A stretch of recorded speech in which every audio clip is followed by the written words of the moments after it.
The only thing worse than losing your luggage is losing time on the water. Today, I'm going to show you how to prevent both.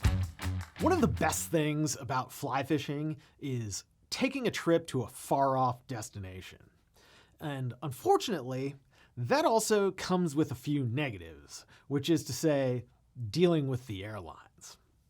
And in today's video, we're going to cover one of the most overlooked aspects of fly fishing travel, which is how to travel with your tackle, and specifically your rods and reels. Through Trident Travel, we've logged thousands and thousands of miles traveling all across the world to fish. And this video is essentially a culmination of everything I've learned over those many, many miles. And even if you're a very experienced traveling angler, you might learn something, so stick around. However, if you're in a rush and you just want the TLDR, this is it. If you're flying in the US and you want to carry on your fly rods, you can probably do that. If you're flying internationally, and in particular, if you are stopping in an international airport, i.e. not the US, you're probably going to want to check your fly rods. But now, let's dive into that in a lot more detail. And we're going to start with what you should do ahead of your trip, no matter what, and no matter where you're going. And number one is to know the airline rules. Now, I'm going to tell you up front that fly rods don't fit into any of those little boxes that you see at the airport. They are just too long, and while they are skinny, that technically means that they don't adhere to the rules. And what that means is that even in the US, if you catch the gate agent on the wrong day, they can force you to check your rod. So after knowing the rules, the second thing you should do is make sure you give yourself extra time at the airport, because inevitably you might run into some issues.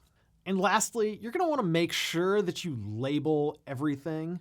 Make sure you've got your name written or tagged so that if something does get lost, they know who it belongs to. And that's going to be doubly important for anything that you check. But again, even if you're planning to carry it on, something might go wrong and you should always have your name on it. And if you're insuring your rods and reels through trip insurance or something else, take a few photos. It's always helpful when the insurance company asks what was actually lost. But now let's move on to various options for carrying fly tackle. And I'm going to start with my favorite and the most common option that probably most of you already have, which is the rod vault. I've got this one here by Sims, and this is a great example. Now, there are a lot of other brands that make a similar product, and the purpose of this video is not to necessarily compare and contrast and decide which brand is best, but just to give you some options here. So the Rod Vault, which I really like, allows you to store many rods and many reels in one package. So if you're taking a trip to Mexico and you need to bring a 6-weight for bonefish, an 8-weight or a 9-weight for permit, a 10 or 11-weight for tarpon, you can pack those plus some backups all into this one bag. And there's plenty of room for reels, spare spools, and even some flies. So the massive advantage to a rod vault, a rod carrier, whatever you want to call this, is that you can fit basically all of your fishing tackle for a lot of destinations into a single bag. Now, there are also some cons to these types of rod vaults. Con number one is that they're big. So carrying something like this is a lot more than carrying just a rod tube or even a rod and reel tube. Additionally, most of these rod vaults are not hard. So if you want something that is going to offer you maximum protection for checked baggage, these are not going to be the right option. You're going to want something that is hard, like, say, a Sea Run case or a Pelican case or something like that. And of course, last but not least, they are expensive. So if you're taking a DIY trip to Montana and you're only grabbing 1 or 2 rods, you might not find the value in going out and spending $200 or $300 on a rod vault. However, if you are traveling to many destinations or plan on doing it in the future, you owe it to yourself to grab one of these and just make sure that most of your rods fit into the rod vault that you purchase. Some are designed for 9-foot rods, some are designed for 9.5-foot rods, and others for 10-foot rods. And some you can even get up to like 10.5 feet. So check that out and make sure you get the one that's right for you. But there are other options. And probably the easiest option, if you're bringing one rod, is to bring just a rod tube. The massive benefit is that it is something that you already own and you can use it as a walking stick. And chances are that the surly gate agent that might have given you a hassle about this rod vault is probably not going to hassle you about this rod tube. You can actually tape 2 rod tubes together if you're carrying 2 rods. While that's not going to work for absolutely every airline, generally speaking, taped rod tubes is a fairly common practice and nobody's going to care too much. But again, give yourself extra time just in case. The next most common type of rod carrier is the combo rod reel carrier. You can see this one here from Sage. It's a really nice package. You can fit a rod with reel attached, and it's got a nice carrying strap here as well. Most of these companies make a double version of this, so you can carry 2 fully rigged up rods and reels ready to go in this type of carrier. These are also going to be fairly small and compact and less likely to trigger the ire of the gate agent than a backpack like this. Now, if you're taking a much longer trip and you're checking bags anyway, companies like Sims also make giant duffel bags. And while I don't have one to show you today, these can also be a great option. You can pack your rod tubes in the bottom of the bag, and you can take several rods like that.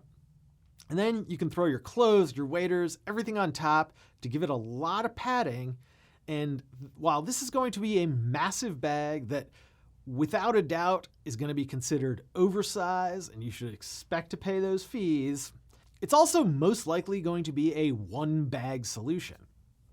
So if you want one bag that can do it all, that might be the best option for you. Now, you heard me say earlier that I like to check rods. And while I actually have done it many times with vaults like this that aren't soft, it does tend to make me a little bit nervous.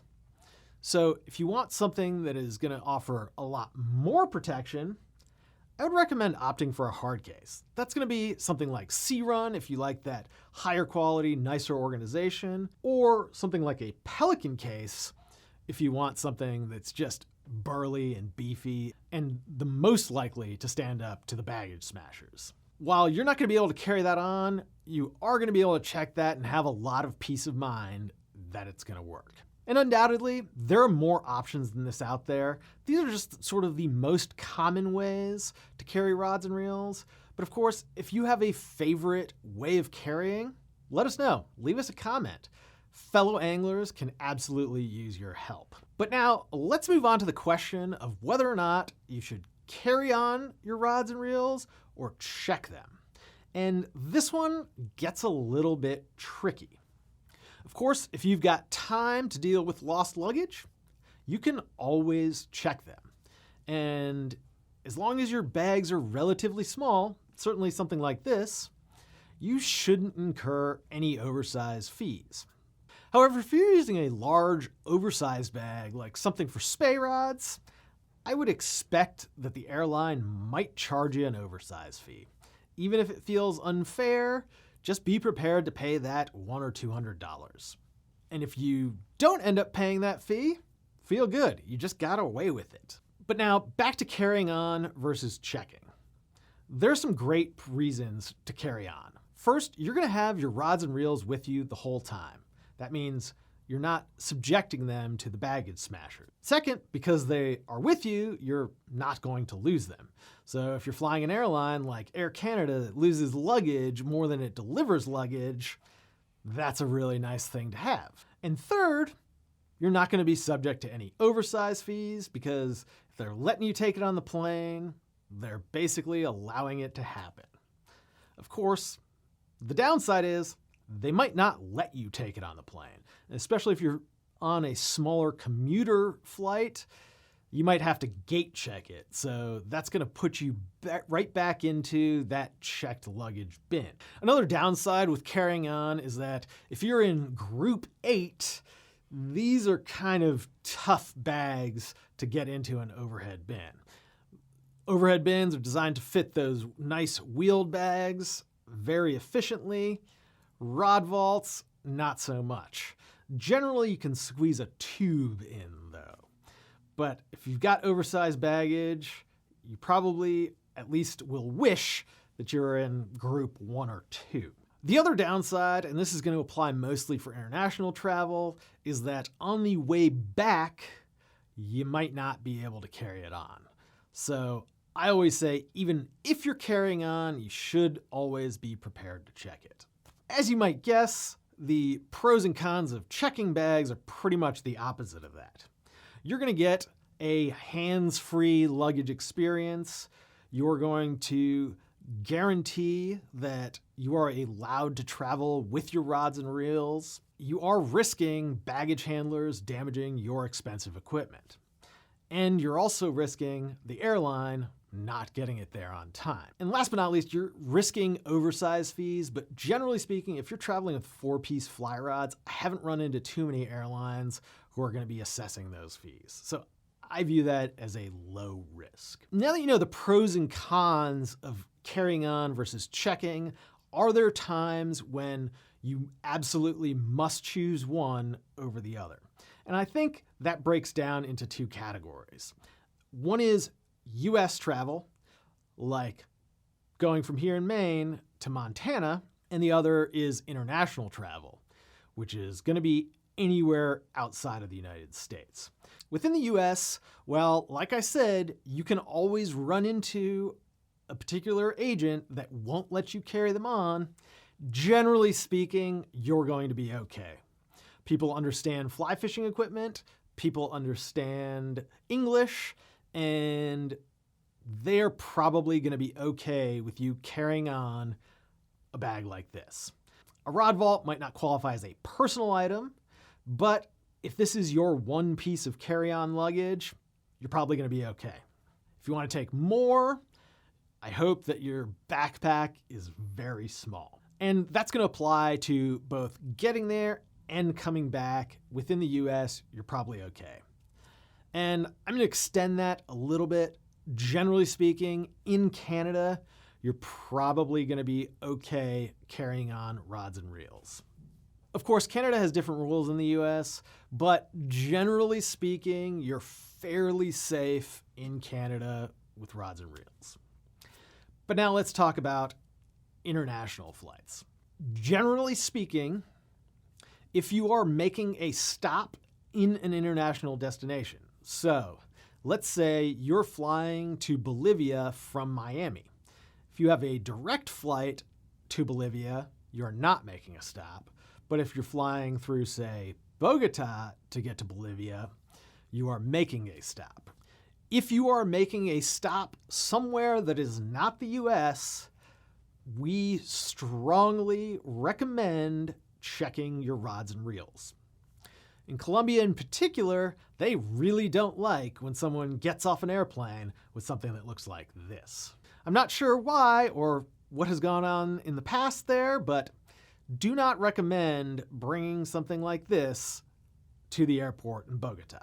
On the way back from your trip, say going back from Bolivia to Miami, you're going to see a massive difference in how baggage is treated.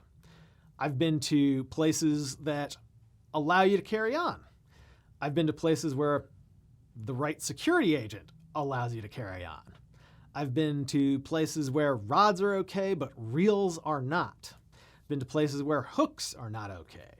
The bottom line is the rules are endless, and as you leave the US, they tend to be fairly arbitrary. So no matter what, when I'm coming home from an international destination, I always check my rod vault. And of course, if you check it, you're gonna have no hassles, and the only thing you really have to worry about is making sure that rod vault makes it to your house. And that's how I like to travel with my rods and reels. If you have comments or specific recommendations for how you like to travel, let us know. Leave us a comment in the box below. We're always learning here at Trident Travel, and we want to hear from you. If you've got experience with specific destinations, let us know what happened. Tell us a great story. That's what those comments are for. And of course, if you're ready to book that next trip, Trident Travel is the way to do it. If you have questions about how to travel with rods or which lodge is the best to go to, we've got a team of experts waiting to help you out. I'm Ben. Thanks for watching. We'll see you next time.